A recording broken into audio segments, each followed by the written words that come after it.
जब हर शख्स अपने मफाद के लिए काम करेगा तो आप सोचें कि किसी को जब दूसरे की परवाह नहीं होगी तो माशरे में कितना बिगाड़ पैदा होगा, कितनी ज़्यादा बुराइयां जन्म लेंगी।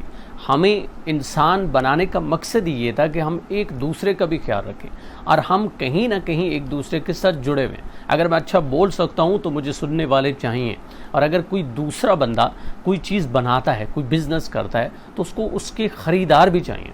तो आपका ये जो सर्वाइवल है वो लोगों के साथ जुड़ा हुआ है। इंसान का इंसान के साथ इतना गहरा ताल्लुक़ है कि वो कभी भी उससे इनकार नहीं कर सकता। और अगर वो इनकार करे, और आप तसव्वुर कभी कर लें कि इस दुनिया में तमाम लोग मर चुके हैं और सिर्फ आप ज़िंदा हैं, तो एक पानी का गिलास भी शायद आप तक ना पहुंच सके, क्योंकि पानी का गिलास जो हम तक पहुंचता है वो मुख्तलिफ़ सोर्स से आता है, पता नहीं कितने लोगों की मेहनत का नतीजा होता है।